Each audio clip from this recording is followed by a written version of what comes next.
If you would like to earn CPE credit for listening to the show, visit earmarkcpe.com/FPA. Download the app, take a short quiz, and get your CPE certificate. Finally, if you enjoy listening to FP&A today, please go to your podcast platform of choice, click the subscribe button, and leave a rating and review of the show. And now, on to the show. From Data Rails, this is FP&A Today. Welcome to FP&A Today. I'm your host, Glenn Hopper. Today, we welcome Dr. Alex Edmans to the show. Alex has a PhD in financial economics from MIT, where he was a Fulbright scholar. He is a professor of finance, author, and TED speaker. He is regularly interviewed and writes for the Wall Street Journal, Bloomberg, BBC, NPR, and Sky News, among others.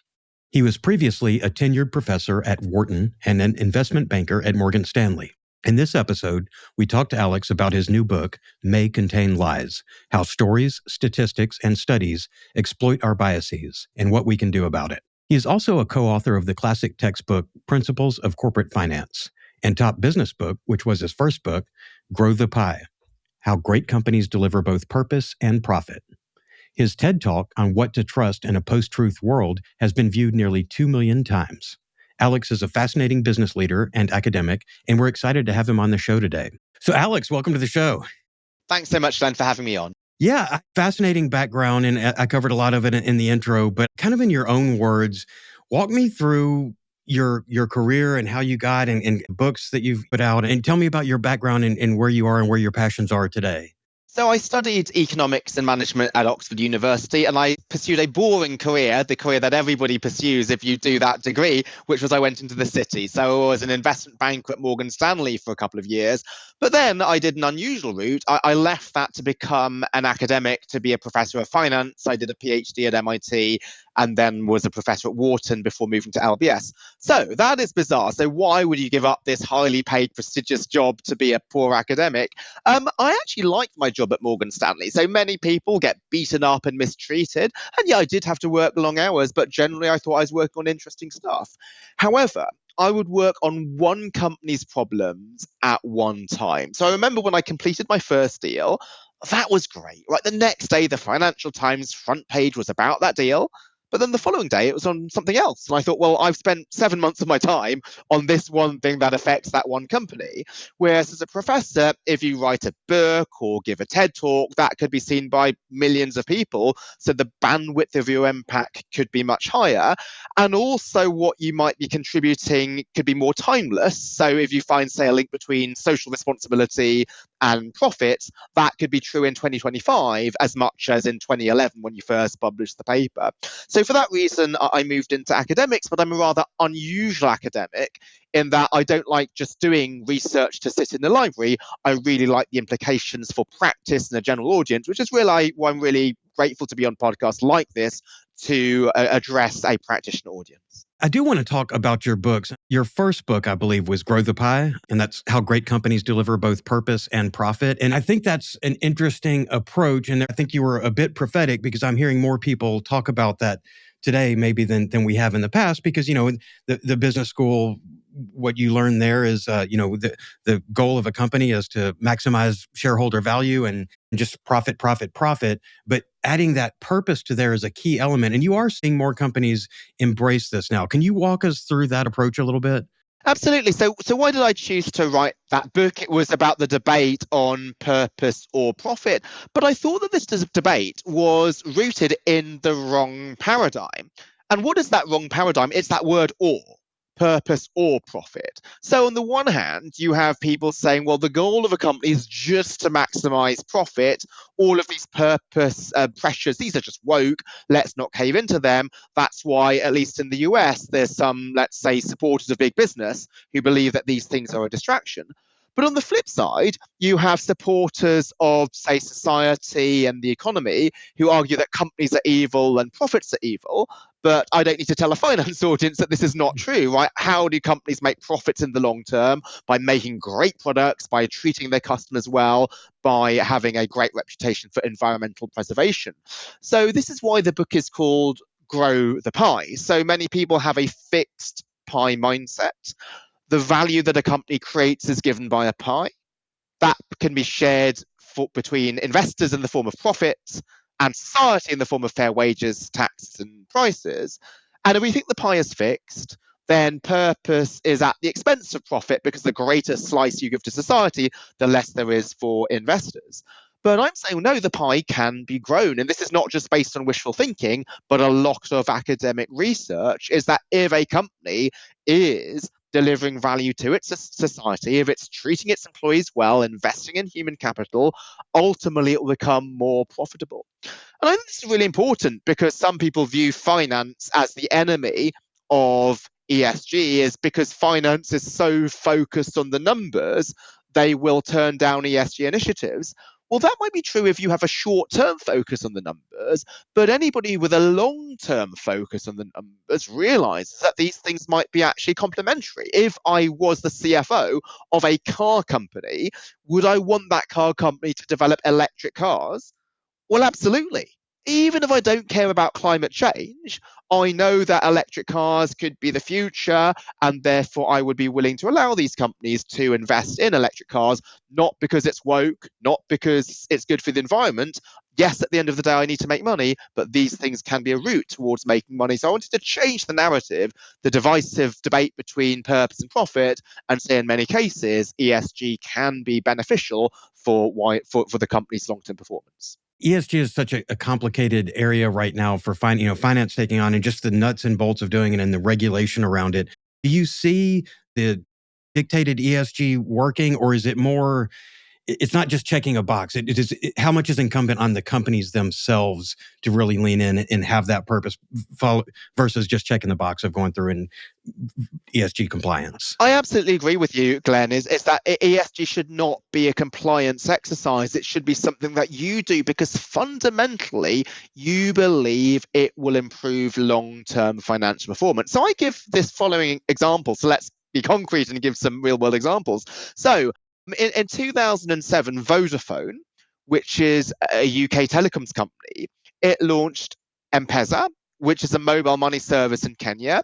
It allowed people to transfer money from phone to phone just as easily as you could send a text message. Now, that transformed people's lives. So within the first 7 years, it lifted 200,000 households out of poverty by giving them access to finance. And also, many of these households were headed up by women. It allowed them to move from agriculture to business and retail. So there's a big social impact, but also Vodafone is able to make a profit from it because it can charge a small percentage of every transaction as a fee. Now, does that tick any ESG boxes? Well, probably not. It doesn't reduce its carbon footprint. It doesn't reduce its gender pay gap. It doesn't reduce its water usage. And there's many people who think, well, ESG is about risk management. Let's do ESG to ensure that we're not Wells Fargo or Volkswagen. But if Vodafone had not launched M-Pesa, nothing would have happened. So there would have been no media backlash. There would have been no customer boycott. So instead of thinking about ESG as a cost center, let's do the minimum possible to tick boxes so there's no outrage. Let's get on the front foot. Let's see this as a profit center. If we're a company who can be inspired by things that create value for society, ultimately some of that value might come back to us in the form of profits. And so this is why I'd like to have a much more positive view of ESG, to be on the front foot, to do something, even if you couldn't tell anybody about it. So one question I ask companies is, if you could not tell anybody you were doing it, would you still do it? And I think that's important. Would you still develop a diverse and inclusive workforce with psychological safety? Yes, I would still do this, but that's different from other companies' approaches to DEI, which is let's make a particular DEI hire in order to tick the box that I have sort of ethnic diversity on the board, even if the ethnic minority you brought in might be somebody like me who has a finance background and might not actually provide any diversity in terms of skill set. Thinking about the companies that you work with, or whether you're talking to students or companies or even people through your book, do you notice in talking with more established, maybe older, and maybe I'm throwing some ageism in here, but I'm thinking of sort of established and people who've been in business versus younger people just coming up.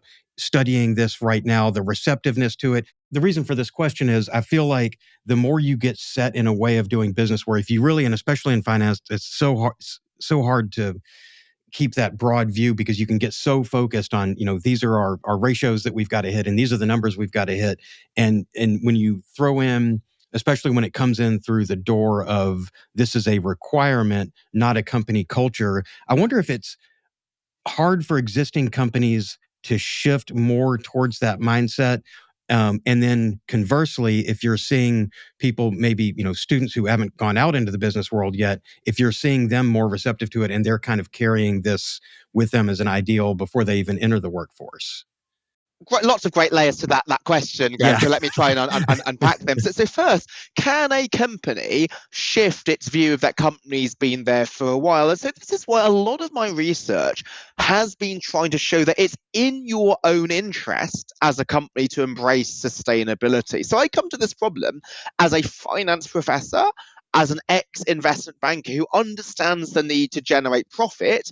I'm not saying do it because it's good for the environment or because we need to save the dolphins. Those are important things, but I understand commercial reality is that we need to make a profit. So I'm not trying to guilt trip companies into do this or to say you have a moral obligation to do this, because why are my morals better than anybody else's morals? Why don't you have a moral obligation to deliver high returns to your shareholders who might be pensioners who need to fund their retirement? So instead I'm saying it's not about morals and ethics. It's about what is commercially successful and sensible. And indeed, the evidence suggests that many companies who are investing in material ESG issues are performing better in the long term.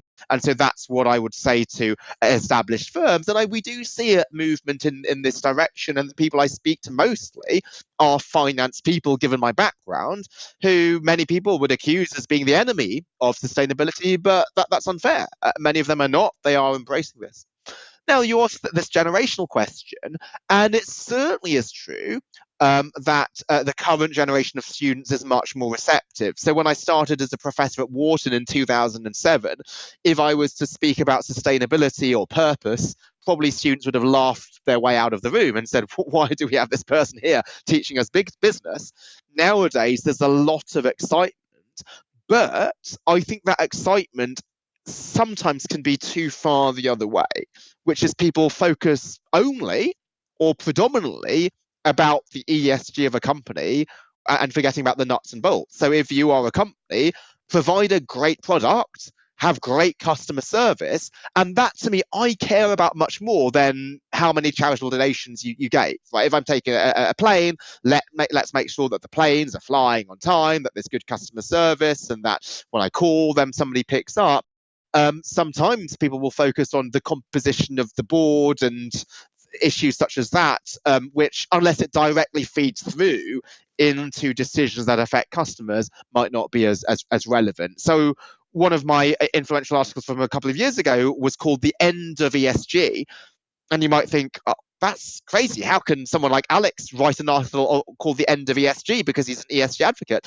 But I'm saying the end of ESG in two ways. Number one, is a niche field, which is of interest only to ESG people. I'm saying it shouldn't be called ESG because a finance person should care about ESG issues, they're financially material. But I also talked about the end of ESG as a topic to be put on a pedestal. For some reason, ESG is seen as a magic word that we would boycott a company because it has bad ESG. We'd invest in the company only because it has good ESG. I'm saying ESG is one of many factors that matter. The first line of that article was ESG is extremely important and nothing special. So it's extremely important, it drives financial value, but it's nothing special. It should not be on a pedestal compared to other things that drive financial value as well. Got you. Well said. FP&A Today is brought to you by DataRails, the world's #1 FP&A solution. DataRails is the artificial intelligence-powered financial planning and analysis platform built for Excel users. That's right, you can stay in Excel. But instead of facing hell for every budget, month-end close, or forecast, you can enjoy a paradise of data consolidation, advanced visualization, reporting, and AI capabilities. Plus, game-changing insights giving you instant answers and your story created in seconds. Find out why more than 1,000 finance teams use DataRails to uncover their company's real story. Don't replace Excel, embrace Excel. Learn more at datarails.com. This is maybe a typical finance person question to ask you, but what if I could have the best of both worlds? And I'm wondering if any of your research has shown that. Do you see instances where companies that do have a purpose and that are not just focused on the bottom line, that are focused, on society on the whole, on their employees, are you seeing companies that have this mindset and mentality and approach actually having better returns or performing better maybe than companies that don't? Is there any research to back that up, or is that too much of a pipe dream? Yes, and this is my own research, and actually this is why I got into the topic of sustainability. So I never set out to be a sustainability person. I was doing a PhD in finance at MIT, and because it was MIT, all of my classmates were looking at quantitative, data-driven factors, but I had just been at Morgan Stanley, and I'd realized that the most important asset is human capital. It really mattered how you were treated. And logically, it shouldn't matter because you were paid so much and you were offered so much in terms of bonuses and promotions. It shouldn't matter how a boss treats you because the financial incentives were so high, but it did matter. Well, at the end of the day, you were a human, and if you were treated in a certain way, it didn't matter how many carrots were thrown in front of you in terms of your promotion to associate and vice president. You were more or less productive depending on how you were treated. So I looked at the link between employee satisfaction and long-term stock returns, and I measured employee satisfaction by the list of the 100 best companies to work for in America. Those are companies that go above and beyond in how they treat their peers.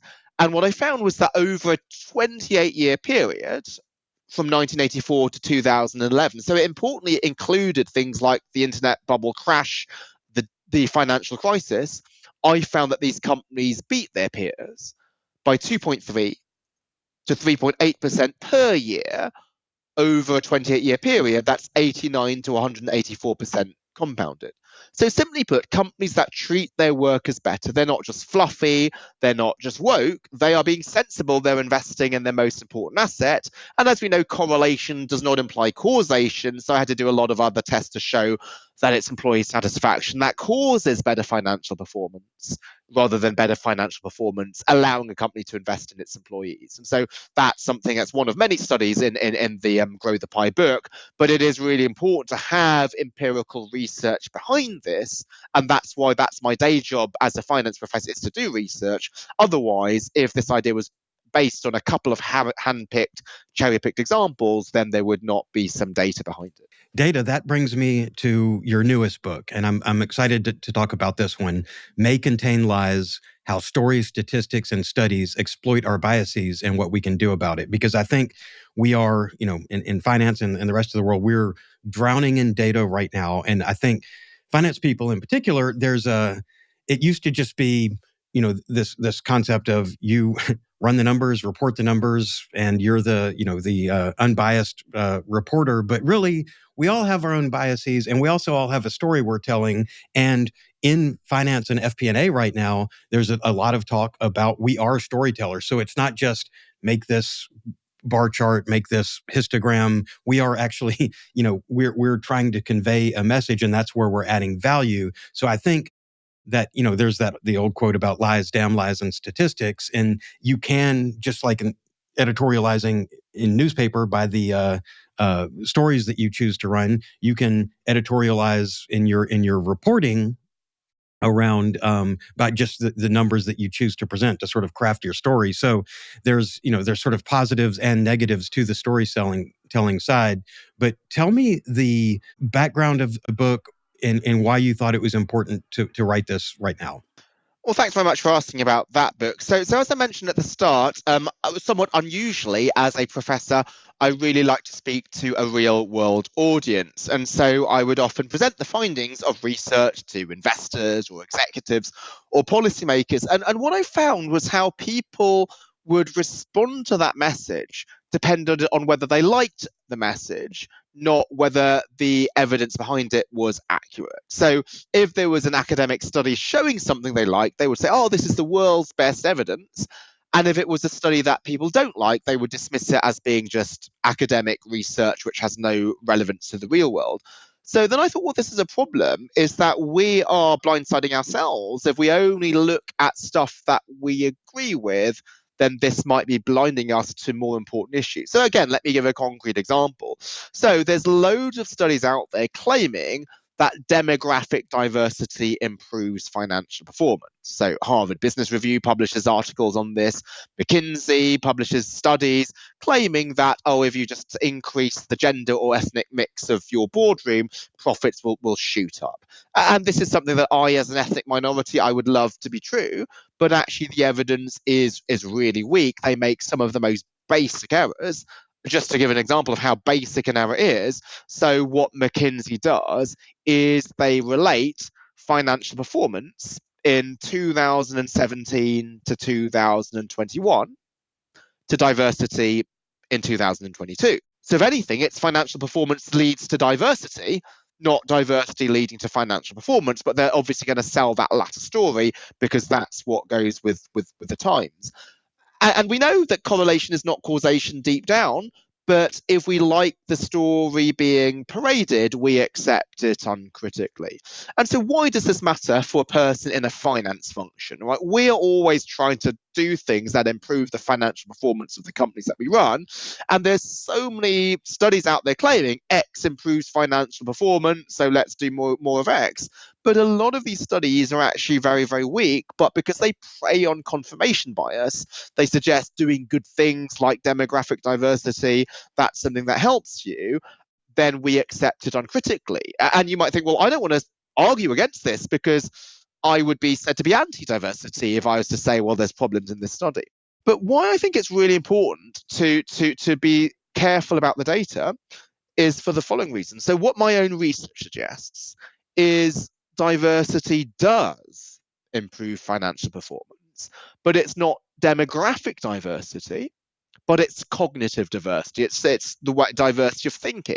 And what is the difference? Well, a white male is never demographically diverse, but can provide a huge amount of cognitive diversity. It could be that his expertise is in engineering and everybody else is in finance. Maybe he grew up in a different country. Maybe he served the Peace Corps in a foreign country and so on. And so that broader measure is correlated with performance. And so it's not that I'm anti-diversity, I'm actually pro-diversity, but the reason for being careful with the data is to look at, well, what actual dimensions of diversity are really, really important, and these are things which are really practically key, particularly if we want to improve the profitability of our company. So thinking about our biases, and they influence us on fire hose of data that comes from Twitter and social media versus which news outlets we choose to get our stories from. And then internally in the companies, they can be on sales, could have one version of the truth that is explaining why their sales numbers are down, and maybe ops has a different version of the truth in that, well, we're not delivering the product properly or whatever the case is. And I'm thinking, as we're receiving all this information, be it from internal sources or from the world at large, and a big part of your book is and what we can do about it. So what is, as an individual, like our thinking process, how do we approach and dissect the truth and discern the truth out of these messages? I think it's to recognize our own biases. So with an addiction, the first solution to having an addiction is to recognize that you have an addiction. And I don't think it's hyperbole to suggest that a bias is an addiction. So confirmation bias is we are addicted to believing our view of the world, and we dismiss things that contradict our viewpoint. And so what this means is that once we realize that we have this bias, we will try to actively seek dissenting viewpoints and try to take seriously things that are shaking us out of our worldview. Again, let me give an example. Silicon Valley Bank, there were some internal models which predicted that the bank would be in real trouble if interest rates rose. And so some finance people didn't want to believe this, so they just changed the assumptions of the models. They basically knew what answer they wanted the model to give, which is the bank is safe, and so they reverse engineered the inputs to give us that result. But this is highly problematic. If the model does suggest that there are problems that might arise, take it seriously. I'm not saying always be a slave to the model, maybe one possibility is that the model's assumptions could be wrong, but that's not the only possible explanation. Take seriously the issue that maybe it is right. Maybe you could benchmark your positioning in government bonds versus other banks and do other things to try to cross-check, is the model actually correct, rather than immediately dismissing it. And then you're saying, well, if say operations gives you a different message, then rather than saying, well, operations are wrong because they're operations and we're finance, we know finance better, can we actually get some input from this different viewpoint? And this goes back to why my research finds that cognitive diversity is actually what is useful, not demographic diversity, because we have different viewpoints in an organization, then that can alert us to what our blind spots might be. And I want to link this in the show notes too, but your TED Talk on what to trust in a post-truth world, I think it's had like 2 million views to date on that. And I think that, that goes along obviously with the book of may contain lies. What are the takeaways from your TED Talk? What are the key things that you would tell your listeners that they could trust in a post-truth world? So I think the first thing to be careful of is confirmation bias, is that we all have our biases, and we includes me. So in my book, I am very upfront about certain things that I incorrectly believed in because I wanted them to be true. And so what that means is that we will just latch onto something uncritically because we want it to be true. And so what that means is, perversely, something which is against our viewpoint and actually which might be countercultural, that might be correct, because often people's incentives are to publish whatever sells, and whatever sells is going to be with the zeitgeist of the time. So I wrote in the book about how I went to a talk on Brexit. So this was in 2016 when the UK was voting to leave the European Union. I thought we should definitely remain, and the bubble that I live in all believed in remaining in the European Union. So I went to talks by Brexiters on why we should leave. And I was shocked by how logical their arguments were. Now, I didn't agree with the conclusion, but I could at least see some logic behind where they were getting to. And this gave me a very, very different viewpoint. Obviously, I don't know much about the US as an outsider, but certainly what I see from some commentary is why might the Democratic Party have not been successful in the recent election is perhaps thinking, well, that Trump supporters are a basket of deplorables, to use Hillary Clinton's phrase, and not understanding the other side. So there are almost always two sides to every story, and try to explore the other side. You don't have to agree with it. Maybe 90% of what you see you might think is nonsense, but maybe if 10% of what you see is actually valid, then you come away smarter than what you did before. Now, clearly, we don't want to take this to the opposite extreme and say we want to believe in every possible conspiracy theory out there because every conspiracy theory is countercultural, but see, is the argument, just listen to the argument to begin with and see, is it based on fact and logic, which I found was the case for the Brexit arguments. But do I see any evidence that the last election was stolen from Donald Trump? I don't. So even though I was willing to sort of hear this, I didn't see any evidence behind it. So I then will dismiss it afterwards. But I did see first whether there was evidence before dismissing it. Yeah, a couple of thoughts on that. So first, as you were describing that, I was thinking of the movie, the mockumentary from the 70s or 80s, however long ago it came out. This is Spinal Tap, and the lead character is kind of adult musician, and he says, I believe everything I read, and I think this makes me a more discerning person, which I thought was just a really funny line. But I think the issue we have right now is in the U.S. and I think probably around the world as extremes surface in all areas, as seen kind of in Brexit as well. But when you're so polarized politically, people don't want to. They get in that echo chamber of just hearing what goes along with their confirmation bias, just that positive feedback loop, and they don't open themselves up to the other side because everything seems so extreme and it's so black and white. There's the pendulum is either swinging in either direction, to the extreme, and there's no more meeting in the middle. So I think that's the hard part, is saying, okay, I may not agree with what is on Fox News in the U.S., or I may not agree with what is in the New York Times or whatever, and I may not trust the news outlets who are presenting the news, that I don't even believe what's in them. So it's very hard to overcome that. I don't know if you've got any specific advice for such extremes, but I think for both sides, it's hard to read the other side. Yeah, so there's two key biases that I explore in the book. One of them is confirmation bias, which we've already discussed. And the second is black and white thinking, which is the tendency to view the world in black and white terms. Something is either always good or always bad. So Democrats are always good. Let me believe everything a Democrat says, and Republicans are always bad.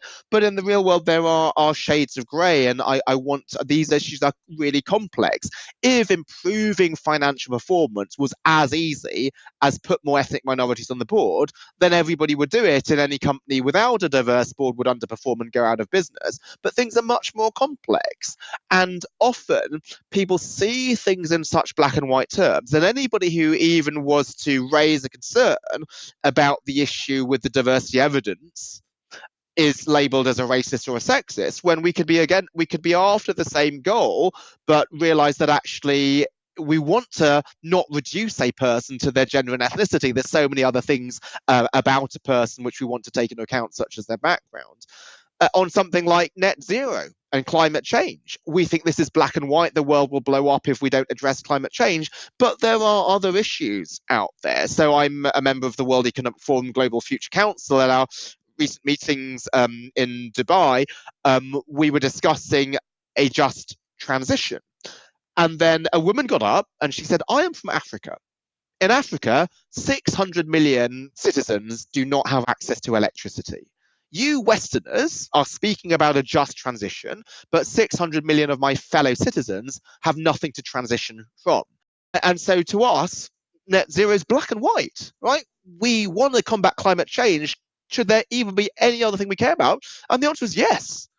The fact that these people don't have electricity. And I think recently there was a hospital in Sierra Leone which used solar power, and then there was a power cut, and then a baby died in a neonatal unit. So even in issues which are quite emotive, like climate change, which I passionately believe about, there is another side. And I think once we realize that the world is much more complex and nuanced and often portrayed by 280 character tweets, then we are more willing to hear a different viewpoint. And a different viewpoint is not necessarily something to argue against, but it might be something to learn from. Well stated and great advice. I feel like we could talk all day. I know we're up against time here. And just before you go, I know you are a regular contributor to Wall Street Journal and Reuters and several other places. But for our listeners who want to follow you and learn more, what's the best way for them to be in touch with you? Well, first, thank you if you are interested in following my stuff. So I'm on X and LinkedIn under A Edmans. That's AEDMANS. And what I try to do here is present complex research, but in simple language, practitioner terms, and make it as accessible as possible. And I also don't just post my own research, but research by other academics or research by other institutions. And sometimes I post stuff that I actually disagree with, which goes against my viewpoint. But because I think it was something that enlightened me, because it taught me something new in an issue that I myself had thought of as black and white, I will try to share that as well. So I'm trying to make research available to a general audience, even if it wasn't by me, and even if it's not supporting my own view on an issue. Well, Alex, thank you so much for your insights, and it's been a great episode, and we really appreciate you coming on. Thanks so much, Glenn, for hosting me.